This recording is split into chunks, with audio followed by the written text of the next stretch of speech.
Good afternoon. I'm Haylee Ficuciello, Senior Correspondent for Englebrook Independent News. Thank you for joining me from Manhattan. Today, I wanted to talk about something that every single American depends on, something most of us probably use within minutes of waking up every morning. Water. Not social media, not a streaming service, not an online shopping website, water. And today, there is a serious warning developing across the United States. Water and wastewater systems across at least 12 states have recently been targeted in a cyber attack. And 2 of those attacks happened right here in New Jersey. The City of Cape May Water and Sewer Department and the Bureau of Woodbine Water Department, both in Cape May County, were targeted. Fortunately, officials say the drinking water remains safe. There was no report interruptions of water services in New Jersey communities, and that is very good news. Americans should not mistake a fortune outcome for proof that the threat is insignificant. It is precisely the opposite, because this time we got a warning, and we better pay attention to it. Think for a moment about what we're discussing, water, something every one of us needs every single day. We drink it, we cook with it, we bathe in it. Hospitals depend on it, schools depend on it, fire departments depend on it, businesses depend on it, factories depend on it, military installations depend on it. Virtually every functioning community in America depends on a reliable supply of safe water. Turn off somebody's internet connection and you have an inconvenience. Comprise a community's water infrastructure and you potentially have an emergency. That distinction should be at the center of the conversation taking place in Washington right now. According to federal officials and reporting across the country, hackers have been targeting operational technologies used by water and wastewater utilities. And understand what that means. We're not simply talking about somebody breaking into an office computer and stealing emails or spreadsheets. Operational technology can control physical equipment, pumps, valves, pressures, motors, treatment processes, automated monitoring systems. In some of the recent incidents, attackers were able to remotely access internet-connected equipment, changing passwords and interfering with the ability of water system employees to monitor or control equipment remotely. The FBI has said reported operational consequences have included losses of water pressure and flooding. And that is where this becomes considerably more serious than somebody stealing a password. If a water system loses pressure, then there could be concerns about contaminants entering the pipes. If operants lose visibility into their equipment, they may have to operate systems manually. And if an attacker someday penetrates farther into one of the systems that attacker apparently manages during the incident, the consequences could potentially become much more serious. Cybersecurity for America's water system is not merely an information technology issue. It is a public safety issue, it is an infrastructure issue, and increasingly, it's a national security issue. Let's bring this home to New Jersey. Cape May County officials say the first alert involved the local system came at approximately 1:30 in the morning on Monday, July 27th. Staff arrived roughly 1 hour later. According to local officials, much of the infrastructure in Cape May and Woodbine is not automated or directly online, and that apparently helped protect those systems. The water itself was not compromised. Officials say routine testing showed that the drinking water remains safe. But there's another detail here that deserves attention. Cape May systems serve not only for city and surrounding communities, it also serves for the United States Coast Guard Training Center in Cape May. That should get Washington's attention. Our civilian infrastructure and our national security infrastructure are not always separate worlds. They interact. A municipal water system can serve homes, businesses, hospitals, government facilities, and military installations, all at the same time. Protecting one can mean protecting all of them. And New Jersey is not alone. At least 12 states have reported incidents. Among the states publicly identified in connection with the activity are Minnesota, Michigan, Georgia, New Jersey, and South Dakota. Wisconsin has also been reported in connection with a broader activity. Federal authorities have not yet been publicly identified every affected state, and we are not going to speculate about states that officials are not confirmed. Minnesota was hit especially hard. More than 30 community water systems were targeted in late July. Michigan officials also had acknowledged attacks involving multiple water systems.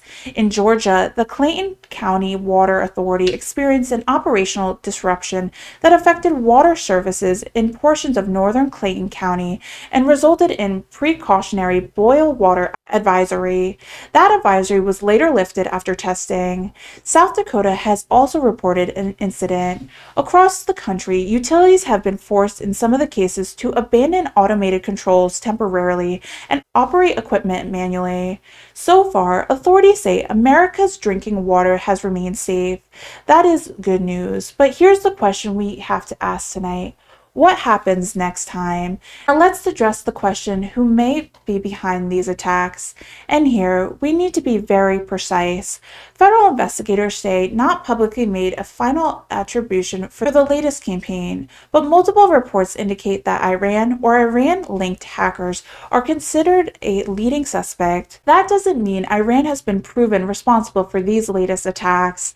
Investigators need to follow evidence wherever it leads, but there is historical reason for investigators to examine the possibility are very serious. Iranian-affiliated hackers have been targeting American water infrastructure before. In 2023, federal authorities attributed attacks against internet-connected industrial controlled used in water systems and wastewater systems to actors affiliated with Iran's Islamic Revolutionary Guard Corps, a group operating under the name CyberaAV3NGERS, targeting program logic controllers, commonly known as PLCS, including equipment manufactured by the Israeli company Unitronics. Federal authorities said those attackers compromised dozens of devices in the United States. Again, the history does not prove that Iran conducted the latest attacks, but it does demonstrate something every American should understand. Foreign adversaries have already identified American water infrastructure as a potential target, and then they have demonstrated both the interest and the capability to probe it. Cyber warfare does not require tank rolling across American borders. It doesn't require fighter jets flying overhead. An adversary can sit thousands of miles away behind a computer screen and attack to disrupt pumping stations in Minnesota, a treatment center in Georgia, or municipal infrastructure right here in New Jersey. The battlefield can be a computer screen, and the target could be the faucet in your kitchen. Which brings us to another uncomfortable question. Why are these systems vulnerable? America has known for years that portions of our water infrastructure faces cybersecurity risks. Federal cybersecurity officials have repeatedly warned water and wastewater operators about weak passwords, outdated equipment, internet-exposed industrial controls, and insufficient network security. Many smaller water utility faces on enormous challenges, limited budgets, limited personnel, aging infrastructure, and sometimes limited access to cybersecurity specialists. There are tens of thousands of public water systems across the country. Some serve enormous metropolitan areas, others serve small towns, but every one of them is protected something with essential to human life. Cybersecurity cannot be treated as an optional upgrade anymore. If a programmable controller does not need to be connected to the public internet, disconnect it. If equipment is still operating with a default password, change it. Use unique credentials. Use multi-factor authentication when appropriate. Install properly figured firewalls. Restrict communication to authorize equipment, patch vulnerable softwares, segment operational networks from ordinary business networks, maintain offline backups, and make sure employees know how to operate essential equipment manually if the automated system fails. These are among the protections federal cybersecurity officials are recommending. But there's another part of this question: money. And this is where I have the warning tonight for our elected officials, Republicans and Democrats alike. Americans cannot continue treating its critical infrastructure as yesterday's problem. Congress debates billions upon billions of dollars in spending every year. Washington routinely finds money for programs around the world. America provides foreign assistance, military assistance, and economic assistance to countries across the globe. Some of that spending may advocate legitimate American national security interests, but there should be one principle that transcends political parties. The United States government has a fundamental responsibility to protect infrastructures Americans depend on here at home. Before politicians reflectively approve another enormous foreign spending package, they should be able to look at American people in the eye and explain exactly what they're doing to protect our water systems, our electric grid, our communities' networks, our bridges, our dams, and the rest of America's critical infrastructure. It isn't an argument about isolation. It is an argument about priorities. Helping an ally overseas does not eliminate our responsibility to protect the water plant in New Jersey.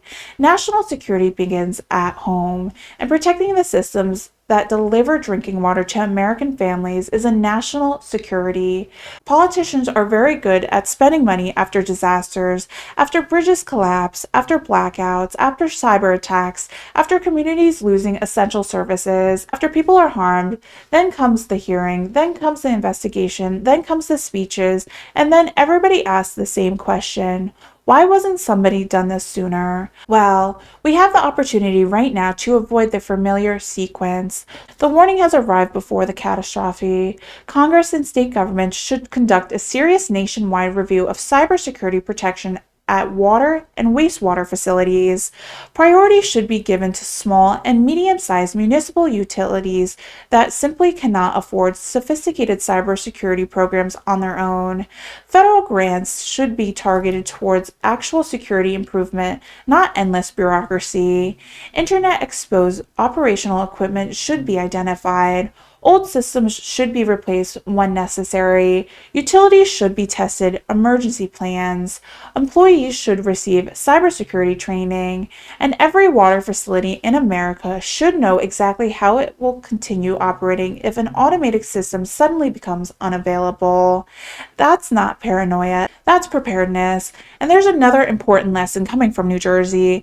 Manual capability mattered. When automated or remote systems were affected, employees could continue operating essential infrastructure.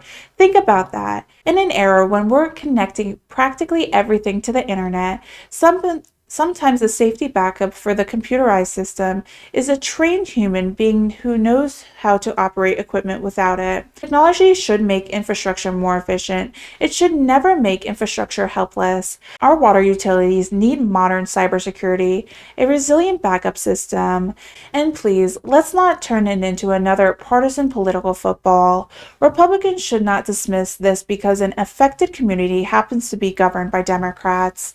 Democrats should not use this simply as another opportunity to demand billions of dollars in spending. Both parties need to concentrate on the actual vulnerability, find it, fix it, secure it, and verify that it stays secure. Because the hackers trying to penetrate a municipal water system does not care whether the mayor has an R or a D next to their name. Cyber attacks don't recognize political boundaries. Neither should America's response. So tonight, I want to leave our elected officials with a very simple message. Do not wait. Do not wait until a major American city loses water pressure. Do not wait until a hospital's water supply is disrupted. Do not wait until firefighters cannot rely on hydrants. Do not wait until a foreign adversary manages to do something far worse than change passwords and disable remote controls.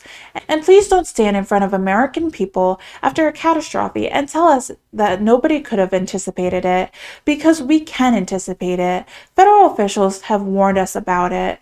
cybersecurity experts have warned about it, and now attacks against water systems across at least 12 states are warning us again. The vulnerabilities are staring directly in our faces. There are thousands of political issues Americans can disagree about: taxes, immigration, healthcare, foreign policy, government spending, but clean, reliable drinking water should never become a partisan. It is amongst the most basic responsibilities of a functioning society. Every morning, millions of Americans turn on the faucet without thinking about the extraordinary network of wells, reservoirs, treatment plants, pumps, computers, pipes, and people that makes the simple act possible. We assume the water will be there, we assume that it will be safe, and we assume somebody is protecting the system. Our government has an obligation to make those assumptions remain justified, because America's enemies are studying our vulnerabilities, they're probing our networks, and whether Iran is ultimately providing responsibility for the particular campaign, our investigators determined someone else was behind it. The message remains exactly the same. The vulnerabilities exist. We know it exists. Now we have to fix it. But before Washington sends another dollar anywhere, every member of Congress should remember something very basic. Our nation's strength is measured not only by what is being accomplished abroad, it is also measured by whether it can protect its own people and maintain the essential systems upon which it depends on. Secure the pumps, secure the treatment plants, secure the networks, modernize the infrastructure, train the people operating it, provide the resources necessary to defend it, and build enough redundancy. If the hackers manage to get through one layer, the water keeps flowing, because the next cyber attack may not end as harmless as it did. We have been warned. What happens next is up to us. For Englebrook Independent News, I'm Haylee Ficuciello.